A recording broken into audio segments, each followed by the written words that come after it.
Okay, welcome to Rock Church. Thank you for being here today. We are grateful that you join us, and we have exciting news. We are going back to church. Not obviously not today, since you're watching online, but September 13th. And green means kiss me, baby. Yes. So just so you know, the movie theater will require us to wear masks, and that's we just have to follow them. We rent space from them, so we are under, their guidance there. So they will require masks. But another thing we do, I know that some of you people love to hug. And some of you don't like to hug, or some of me don't like to hug. So we have implemented the system. We stole it from Heartland Community Church, so we were not the inventors of it.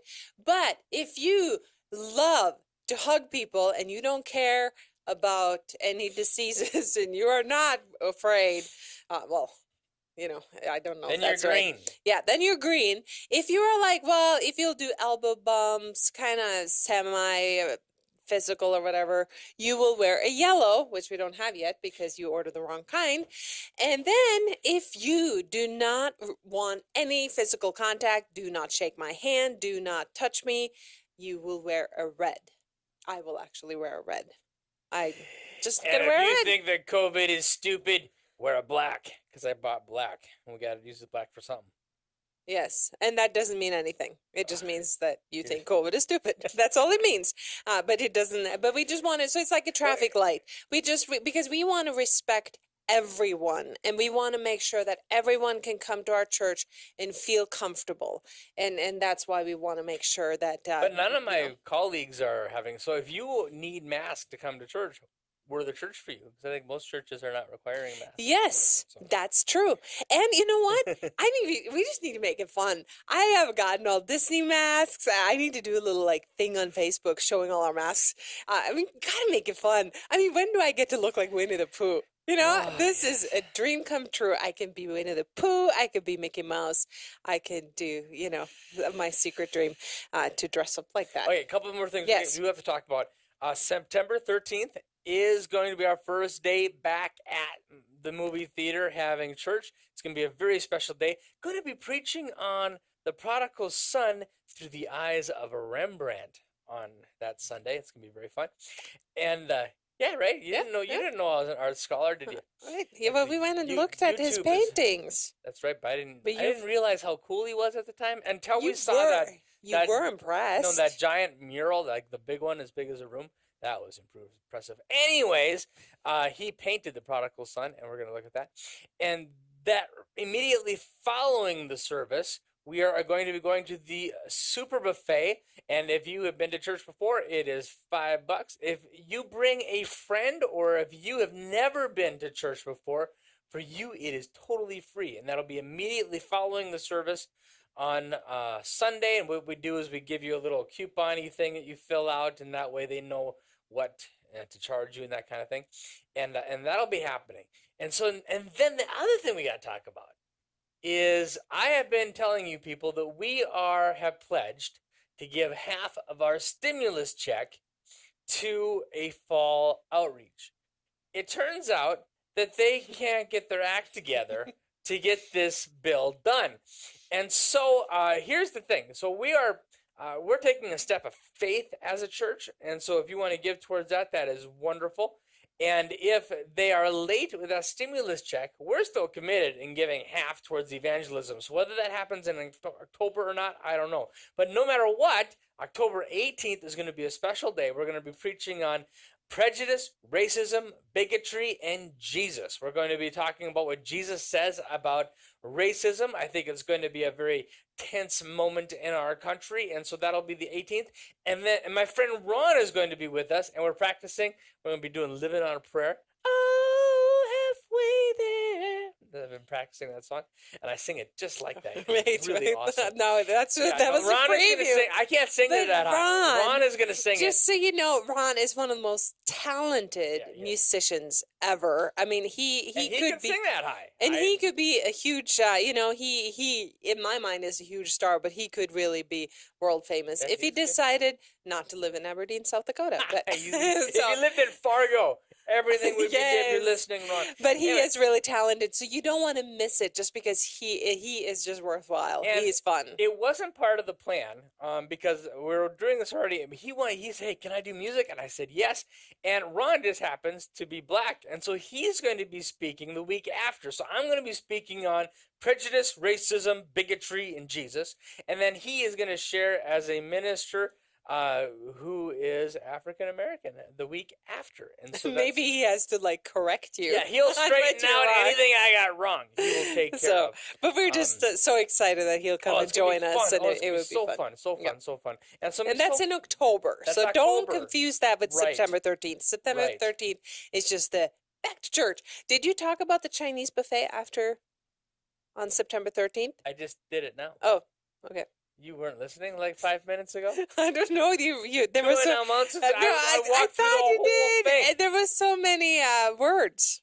So I tuned out. No, I don't know. Okay. Okay, never mind. I just wanted to make sure we covered everything. If you make sure if you have a prayer request, text that to the text anything number, and just know that we are with you. Yes. Lord bless you guys. Thank you, wife. Would you take a moment right now and pray with me? And close your eyes or just say it in your mind, whatever you want to do, and say, Jesus, help me to be what you want me to be, do what you want me to do, because people without you go to hell. Thank you, Lord. And thank you for being here. We almost get to be together. I am so looking forward to it. Now, we are now beginning a series that is going to be a bunch of weeks long. I don't know how long. It's going to take us into the time when we're together. And we're going to be looking at the lost parables. Now, if you know me, you probably know that they would be especially important to Rock Church because we are all about getting Jesus to people who don't know Jesus. And of course, lucky for us, Jesus talked about it a lot. And that's why it's so important to us, because I really, really believe that it is very, very important to our Jesus. And so we get this story of the lost sheep. We're going to look at a lost coin later on. And just so you know, then we're going to hit the prodigal son. Now, I know you probably heard the prodigal son preached on before. But we're going to take 4 weeks for the prodigal son. That's right. We're going to have an introduction. We're going to be looking at Rembrandt, actually, and he's going to take a large portion of that introduction, and that's going to happen on the 13th of September. And that's the same week, of course, that we're going to be having church at the movie theater for the first time in a long, long time, and also the Super Buffet after church. That's all on the 13th of September, and that is going to be Rembrandt and the Prodigal Son. Then we're going to go through the son. We're going to go through the dad, and we're going to go through actually I'm 2 weeks on the son. The first week is feeling trapped. The second week is coming home. Then we're going to go through the father and the son from their different perspectives. And so I'm really excited about it. I think we're going to learn a lot, and I think it's going to be really important as we move forward into this fall, and more specifically to October 18th. I think that's going to be the day where we're going to do some special things here at Rock Church with prejudice, racism, bigotry, and Jesus. That is going to be on the 18th of October. That date might change just a little bit. So we are going to be diving in to how concerned God is with lost things, and particularly lost people. That QR code that's been on your screen there, that'll bring up this mind map that we're about to go through together. And we know, of course, that Jesus was a friend to sinners. And we get this story because Jesus is sitting with all the Pharisees. Now, of course, the Pharisees were legalistic jerks. They were spoiled brat, old fart Christians. They weren't Christians, I guess, but they were spoiled brat, old farts who thought they knew God better than anybody else. And so there they were, and they're talking to Jesus, and they're kind of putting down the people around them. And so it must have been just kind of a crazy scene And Jesus, not only is he rebutting the Pharisees because he's having this conversation with the Pharisees, but he's also giving instructions to us. He's sharing with us his priorities. And of course, this we're going to be reading today in Luke chapter 15, verses 3 through 7. But this is so important that actually Mark put it in his gospel as well, in Mark, actually as Matthew, not Mark, in chapter 18. And now the Pharisees have been faulting Jesus for associating with people that they thought were terrible sinners. They were all gossiping about him. You ever been the focal point of gossip? Well, that is what's happening right here. They're all talking about him. He knows they're talking about him. They ask questions of him to try to trap him and make him look bad. And Jesus he decides that he's just going to put them in their place. He's going to slam them down. And this is how he does it. So Luke chapter 15, verse 1, and it says, tax collectors and other notorious sinners came to listen to Jesus teach. And this is what had the Pharisees so completely teed off. They're like, how can he associate with people like this and say he's a godly man? A godly man would never associate with that. And we can still do this today. A lot of Christians that they were, they're above people, and we don't want to be that way. So Jesus help us. So that's what's happening. Jesus is hanging out with unsavory folks, and it's irritating them because they're coming to listen to Jesus, and Jesus is speaking to them in a very gentle way. I find it fantastic in the scripture that who is Jesus hard on? Yeah, spoiled brat, religious, legalistic jerks. Jesus chewed them out and was very tough on them. Do you want to know who Jesus was always gentle with?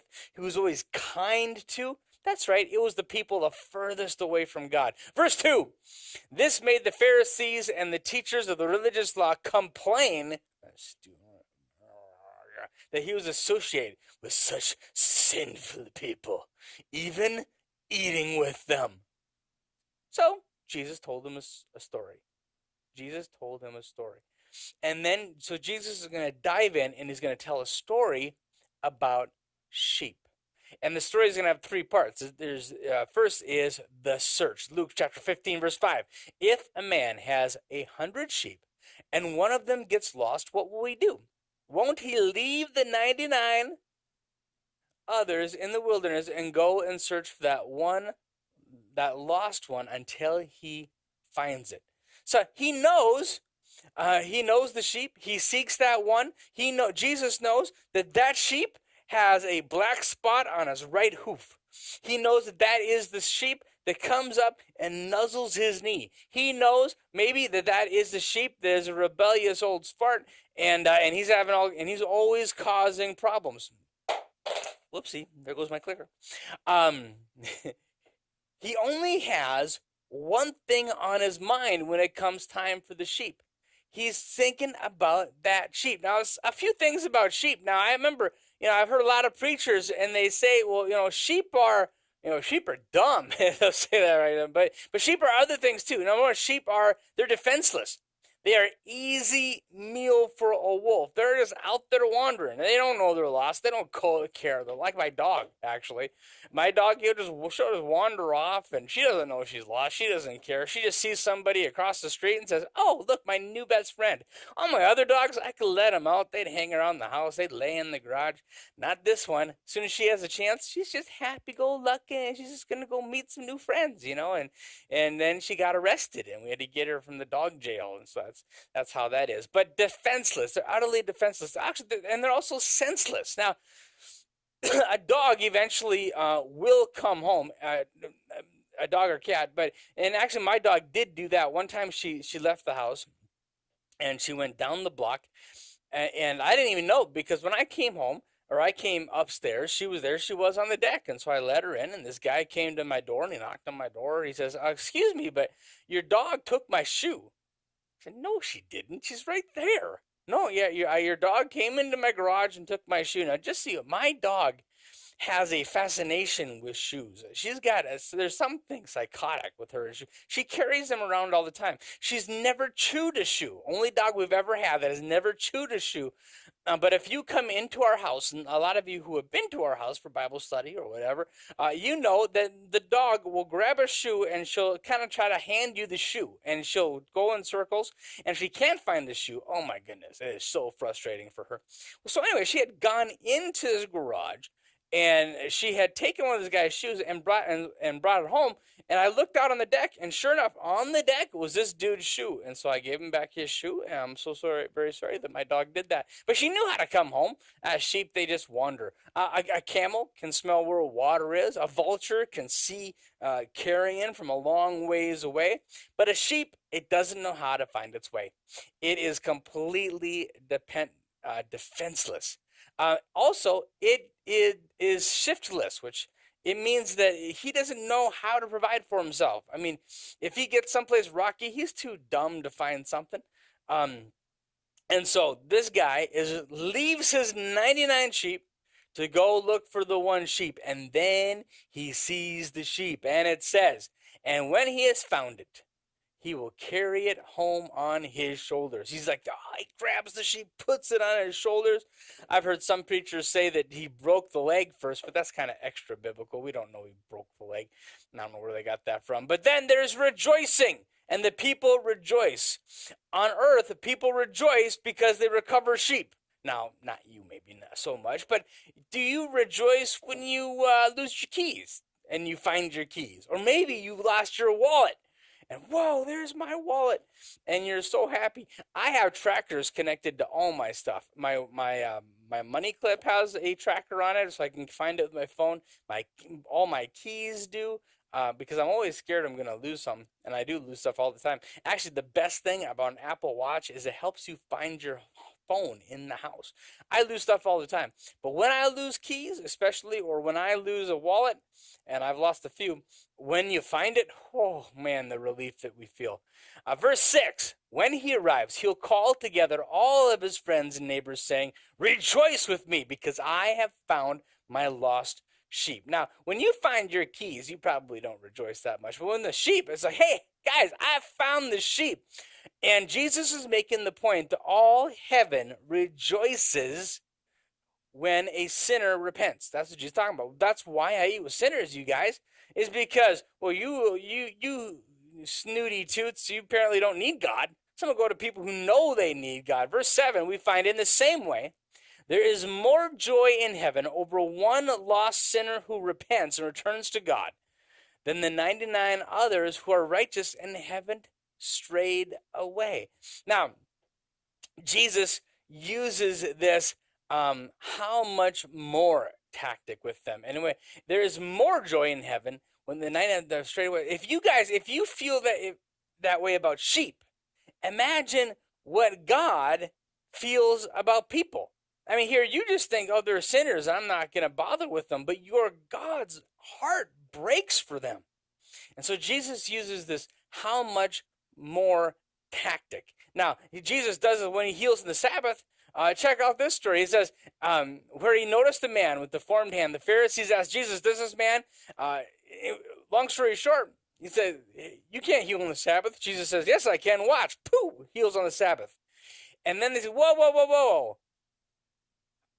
He says, how much more valuable is a person than a sheep? Because he says, hey, if your sheep falls in the pit, aren't you going to reach down and lift it up? Well, how much more would your God love you then? And so he goes lesser to greater. If you do it this little bit, God does it a whole bunch. And I'm just here to tell you, God's love is always more. Matthew 6:30, one of my favorite verses. And God, he cares so wonderfully for wildflowers that are here today and thrown into the fire tomorrow. If he's that, he will certainly care for you. Why do you have so little faith? Now, generations of Christians have been looking at this story of the sheep, and there's a number of interpretations for it. The early church, actually, this was kind of interesting. They had this idea. The early church saw the shepherd as an incarnation of God's, to seek out humanity, and the 99 were understood to be the angels. And so all of humanity was the one, and the angels 99. However, modern scholars don't look at it that way at all. Modern scholars recognize, and I think you probably see this verse this way, that Jesus is looking for lost people. He is seeking the lost. And going all the way back to Ezekiel, and you can go back and read that later on your own. But in Ezekiel, he's talking about how he's seeking out the lost ones, and it's like sheep. Now you might say, well, that's kind of crazy. Why would you leave 99 and leave them so vulnerable and just kind of leave them alone? Don't you know that, and then just to go find one? Well, Jesus having to find the 99, it seems crazy until you are the one that he is seeking. Until the person that you're praying for is the one that you're asking Jesus to go after. And so the parable does not speak to their condition other than the lost. Notice that 99, they're not lost. Now, I think that 99 has a lot to just, like those Pharisees that Jesus was speaking to, well, they were actually lost too, weren't they? I mean, here they thought that they were so wise and so religious and stuff, and actually Jesus didn't have much time for that. They were lost. They just didn't know they were lost, right? But the point is that Jesus, his attention and his effort is focused on the lost. Focused on the lost. And just so you know, your God, he is not passive about this. He is actively, regularly, eagerly seeking the lost. And remember I told you that the shepherd knows his sheep? Well, you're Jesus. He knows you. He knows you so completely and so intimately. He knows his sheep. Matthew chapter 10, verse 30, it says, and the very hairs on your head are all numbered. Look at this beautiful story in the Psalms. Oh Lord, you have examined my heart. Isn't that kind of scary? Sometimes my heart isn't that nice, but he has examined my heart. And you know everything about me. You know when I sit down, when I stand up. You know my thoughts, even when I'm far away. You see me when I travel and when I rest at home. And you know everything I do. You know what I'm going to say even before I say it, Lord, which is really saying something, since what I say doesn't always go through my brain first. And so God, he is amazing. You know what I'm going to say even before I say it. You go before me and follow me. You place your hand of blessing on my head. Your God knows you. Look at what Jesus, he prayed for you. I got proof. John chapter 17, verse 20, Jesus says, I am praying not only for these disciples. His 12 disciples, of course, were snoozing. He's in the Garden of Gethsemane. He's going to die tomorrow. And there he is. He's praying for you that night. I'm praying not only for these disciples, but also for all who will ever believe in me through their message. He's like, hey, I'm praying for these guys. But Lord, I'm praying for every one of my disciples. So why does the good shepherd care so much for his sheep? Why? Why do we care so deeply for our own kids? Have you ever noticed that people with awful kids still like their kids? Why does God care so much about his sheep? Well, it's because they're his. And he does not entrust them to an angel and say, okay, you take care of them. I have to delegate. He does not delegate his loving you. He does not delegate his caring for you. He does not delegate listening to you. When you begin to pray and you begin to talk to God, all of a sudden Jesus leans forward. He leans forward because he knows you and he loves you because you're his. He created you. He made you. He knows you. And how powerful is this? Would you listen to this for a minute? Not only does he know you, but he still likes you. He loves you so much. Now, we tend to know these things in an abstract way, but we either don't put them into practice or we don't look at ourselves that way. We don't look at how we treat others, but it affects us in how we run our lives and how we run our churches. And that is why Rock Church is different. We are different in some very specific ways. I was not interested in starting a new church that would be just like every other church. Now, there's lots of church planners that do that. They start a church and it looks just like the church they came from. But I was like, you know what? If you want to catch fish that nobody else is catching, you've got to fish someplace where nobody else is fishing. And so there's lots of people with good churches doing churchy. And so what can we do to try to grab some different kinds of folks? Well, so we're intentional. You know, one thing is that we meet in a movie theater. At least we will be September 13th. Don't miss it. We meet in a movie theater. We are very casual. Now, there's lots of very casual churches out there. Actually, most of them now, it's really cool and hip to not wear a tie or a dress shirt or whatever. And so we're not that different that way. But we are different for Pentecostal churches in that our service is 1 hour long. So now the church that I pastored at when I first became a pastor was 2 hours long. Then it was an hour and a half to hour 45 right in there someplace. And can I tell you a secret? Just between you and me, there's very few people on this planet that I want to listen to for an hour. Okay. Now back in the church, the pastor would preach for an hour and 10 minutes. And I love Jesus. I loved Jesus then. But oh my gosh, I just, it was like watching paint dry sometimes, and I hated it. And I thought, and then I heard what I don't know where I heard this, but I heard it say, you know what? You can't always preach well, but you can always preach short. And that's why I try to keep it, and I don't always do a good job, because I'll tell you one thing about preachers. You just give us a space of time, and we will keep on talking until that time is gone. But I want to be, I don't want to believe my own press. Oh, Pastor, I wish you'd preach longer. But I kind of think that for every person that says they want you to preach longer, yeah, there's 45 that would just assume you're a little bit shorter. And so that's why, I've been in front of you right now for 15 minutes, and we're going to be wrapping up in about 10. At least that's the goal.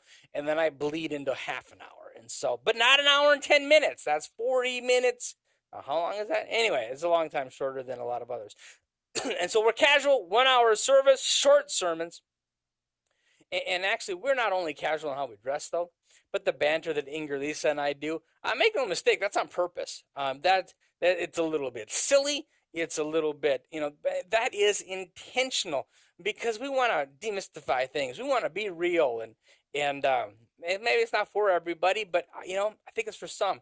And then we don't want to be a church like everybody else, because then you just go to that church. And so that's how that is. Now, best of all, what I like about our church, and I think we do this well, other churches say they do it, and I think a lot of churches do it, but I do think that we do a good job. We're not perfect, but our slogan is Rock Church, where you belong before you believe. So we don't just say that we're wanting to reach out to the lost. I know of churches, have served in churches where they say, oh yeah, we're for evangelism, but then you look at their budgets and their money, and their buildings are, half the budget.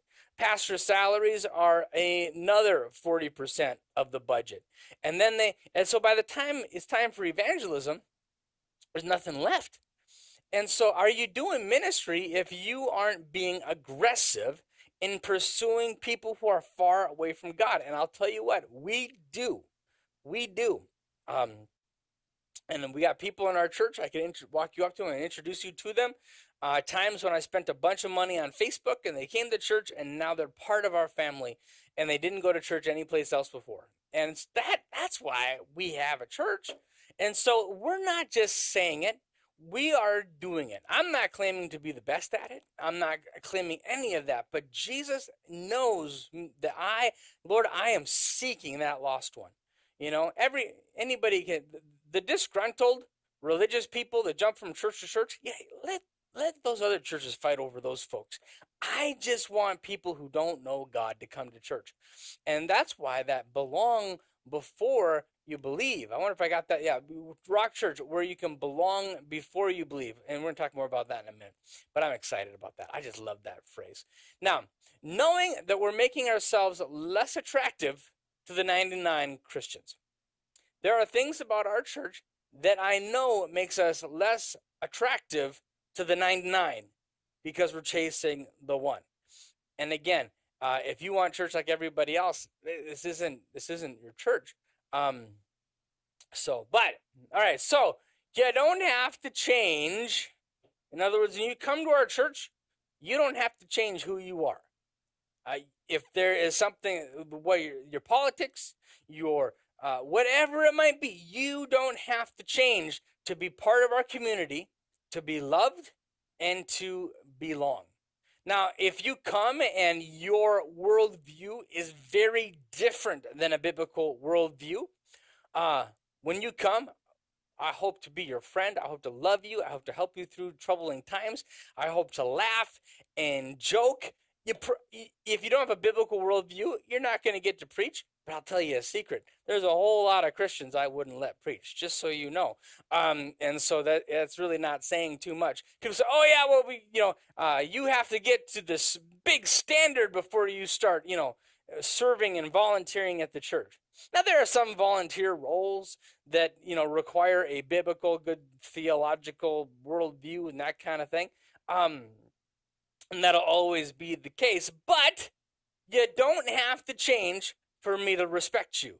You don't have to change for me to love you. You don't have to change for me to listen and seek to understand where you're coming from and to be gentle. And because if the Bible works and God is who he says he is so much better than I am at changing anybody's mind. And so we lift up God's truth, and it's him who does the work. It's God's job to change people. Could you write that down someplace? It's God's job to change people. Well, they've been coming to church for, this many years and they're not changing, Scott. What's wrong? You got to be doing more fire and brimstone preaching. Well, if you hang around Rock Church for a little while, you know that I preach holiness all the time. I will tell you all the time that get rid of the sin in your life, as the Bible calls it, and pursue God. I'm a preacher. That's what I do. But I say that, and then even if somebody is far away from the ideal that I am proclaiming, I cannot change anybody. That is the Holy Spirit's job. Now, I preach the word. I lift up God's ideal. I preach the truth, and as the Bible calls it. But boy, God is a whole lot better than I am at changing people. And so I don't have to, because when we try to do it ourselves, you want to know what that looks like? You've probably done it in your life. Manipulative people do this. They shame. You remember my big fat Greek wedding? It's like, yes, you come to my mom's house and you get a full serving of whatever with a huge side of shame. And that's, families do that, right? They bring the shame, but it doesn't work. If shame worked, I'd use it, right? I would try to make you feel like you should live in a toilet but it doesn't work. Why in the world would I do something that pushes you away? But that's exactly what we do when we try to do God's job. It's God's job to bring conviction. It's God's job. We just lift up the truth and then love, love, love, love. So what's our job? Well, our job is to love unconditionally. That means if somebody walks in the door, I can love and respect you before I even know you, because you're part of our communicate. Now, we communicate that love with tenderness, wisdom, and tact, right? We communicate unconditional love with tenderness, wisdom, and tact. In other words, tenderness. It's hard to articulate, but you know when somebody's not tender, right? You know when they're kind of judging you and looking down your nose. We want to lean into people, not in a dominating way, but let them know that. Hyper curiosity. I love that phrase. When I'm in a situation where somebody is very different than me, I try to flip a switch where I just want to understand them. I want to understand their perspective. Doesn't mean I'm going to agree with their perspective, but people feel loved when they feel heard, and they feel heard when they feel understood. And that happens when we are hyper curious. And so we present and live the truth with a humble heart and a tear in our eye. In other words, we never come down with God's law, and God has a law, make no mistake, but we don't come down with it in a harsh, judgmental way. Instead, we come with a brokenness because we all need Jesus. So God has involved us in his work of salvation. Now, that might make you uncomfortable. I can tell you that it makes me uncomfortable. Whoa, whoa, whoa, whoa, whoa.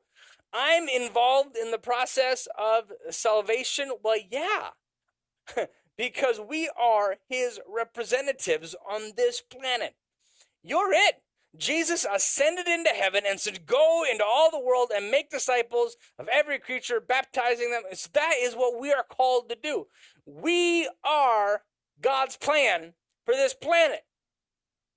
We're it. Now, Jesus, he's going to return again, but after that is judgment. We are the ones who carry this torch. God, in his wisdom, in his love, in his grace, has chosen to involve you in his plan of salvation for the people in our community. That's why it's so important that we love unconditionally. I don't even have to know you to love you and respect you and be curious about your worldview and to listen without having to condemn or change your mind. Boy, trying to change people's minds all the time, that's exhausting. I can't do that. But you know who's really good at it? God. So I lift up his word, and he is just so good at changing people. He's so good. So we don't beat sheep as they begin to come home. We seek the lost one as they come home. We don't beat sheep. Instead, we just feed the sheep. I heard one preacher said, yeah, I don't steal sheep. I just feed starving sheep. So that was one way of saying that you could, take people from other churches. And that's why I'm buying a whole bunch of these t-shirts again. We are going to feed them. What are we going to feed them? We're going to feed them love. We're going to feed them respect. And we're going to feed them food. Wait, what? Love, respect, and food. And what does that look like? Well, we're going to love them. We're going to welcome them. We're going to give them free stuff. I'll bribe them shamelessly. Movie tickets. We're going to do all kinds of things. But this is the thing. I can give someone a movie ticket. Maybe they'll come to church once. But people come and stay in church because they belong. And at the Rock, where you belong before you believe. Atheists, no problem. You can belong here. Wiccan, no problem. You can belong here. You pick the category of person that would sometimes feel uncomfortable in a church. Can you belong at the Rock? Not only can you belong at the Rock, but there have been some people, and I don't want to throw labels out there because that just makes it kind of feel icky. Labels are dangerous things. But somebody who's typically not accepted in a church, they're living in a very non-biblical way, and they come to the Rock, and then they come back again and again. That is the biggest compliment I could ever get. That you know that I love you, but you also know that I don't agree with this or that part of your life. But see, unconditional love, it's not that people don't like truth so much or don't like your perspective on truth. People disagree on stuff all the time. What they don't like is to feel judged. And when we do a really good job of loving, we can disagree without hate. Oh man, that's powerful stuff right there, just so you know it. So, if you are away from God today, if you are someone who is nowhere near the Lord, I got good news for you. Right now, in this moment, his attention is focused on you. Now, sometimes I'll take, we used to do services in this place, and there's a lot of there's homeless people there and stuff. And my church people would come and help me hand out food and things. And oftentimes people would come thinking that they would get time with the pastor. But you put me in a room, and my heart, and this is unique with me, it's just a gift that God has given me. I tend to drift towards the most hurting person in the room. I did it in high school. I've did it, and it really shows itself when we're in a room and there's homeless people there, and my church people come and they want to talk to me. So I just feel pulled the whole time to go talk to one of the homeless guys. It's really a funny thing, and they'll get frustrated sometimes. They'll wait in the line to talk to me, and that happens at church. Our church is a little different, because you're there for your church people and stuff. But still, if I have a sense that there's somebody far away from God, I feel a pull in me. That's why I really believe that God has called us, Inger, Lisa, and I, to be at Rock Church. It is for that, because there's this pull inside. So God, all this time, his attention is focused on you, and he has been laying plans to reach you. And right now, today, what he longs to do is for you to lift your eyes up and say, Lord, if you're going to love me that much, if I've got a God who cares about me so intimately and deeply, if that is the truth, Lord, what a fool I would be not to receive and walk in that grace and love. And so would you reach for him this morning? Look up and just take his hand and begin to lay everything at his feet. Lay your sin at his feet. Lay your brokenness at his feet. Lay your, all of that. Lay it at his feet, because what's going to happen then, he's going to take you and he's going to lift you onto his shoulders. And when you are on his shoulders, you're going to experience some beautiful things. You're going to experience rest. You're going to experience protection, and you're going to experience a relationship. Now, some of these religious folks, they're all grumpy and nasty and judgmental. Can I just encourage you that that is not the way your Jesus is? They're not representing him well. Because when you are with him, you get rest. When the whole world's going crazy, you can rest. When others are living in fear, we live in his protection and his love, and in a relationship. And now, when you turn your eyes up and you say, Jesus, I give you my life, everything I'll ever be, I lay it at your feet, God. I lay my sin down. I don't want to live that way anymore. I'm going to live according to your word, dear Jesus. When you do that, well, it's like you found that one sheep, and there's a party in heaven, and you are the source of his great joy. You can make Jesus smile. You can make him laugh with delight by just doing one simple thing. And I'm going to do it right now, and I want you to do it with me. I'm going to pray and give Jesus my life, and I invite you to do the same thing and to lay it all at his feet. Jesus, I thank you for being so good to us, dear God. And I thank you, Lord, that you have got our back. You've got my back even when I'm not paying attention to you. But God, please, oh please, take my life and create in me a clean heart. I can be so broken and so prideful and so nasty and hateful and angry. God, I lay it at your feet and I confess it. And Jesus, forgive me of all of my sins.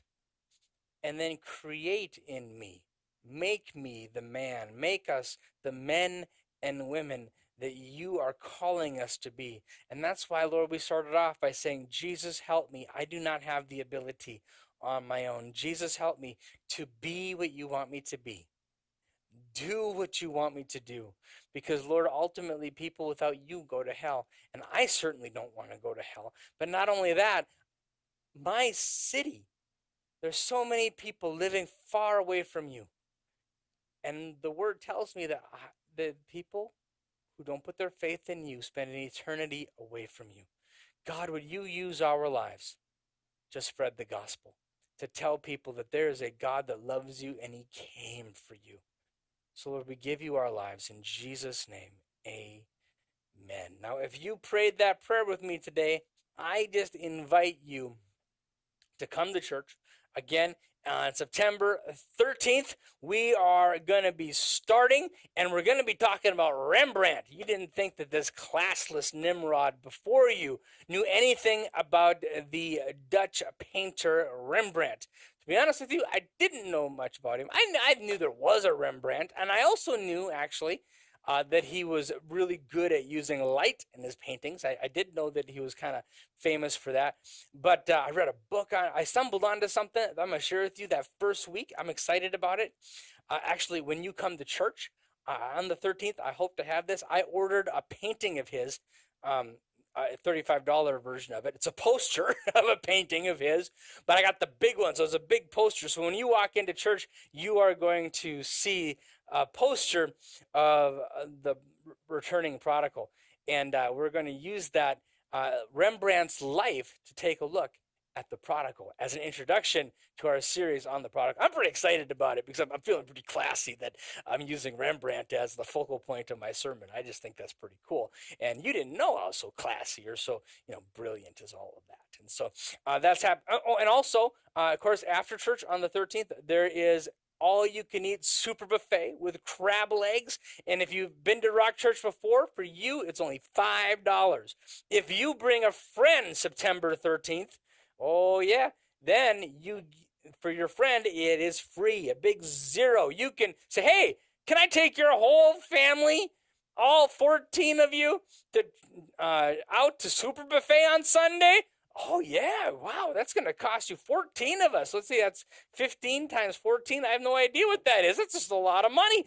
Let's go. Let's do that. And then it'll be Rock Church that you'll bring them to Rock Church, and then you go to Super Buffet right afterward, and you're going to be so blessed because your friends are going to be like, oh my gosh, you are so brilliant to go to a church that gets you Super Buffet for $5 and free for us. Oh my goodness gracious. So that's, you want that in your life. I just know that you do. And so come and help us make that happen. How many churches do you know? All right, just a minute now. This fits in with our sermon today. Now I'm just babbling. If you're bored, you can turn this off. But how many churches do you know that if you come to church and right after you can go to a restaurant and get a $15 buffet for free? How many of you know a church like that? Okay. How many of you know? I don't think, I never heard of one, but I know of one. That's us, Rock Church, baby. So just saying, why we do it? Well, because we will do anything short of sin to tell somebody about Jesus. It's one of our 4 core values.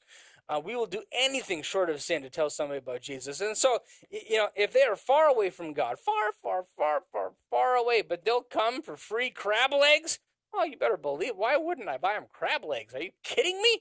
So, anyway, Rock Church, where you belong before you believe. Oh, by the way, the text to give, please take advantage of that. Thank you for all of you who have been so faithful. We are spending some money this fall doing the things that I've been talking about.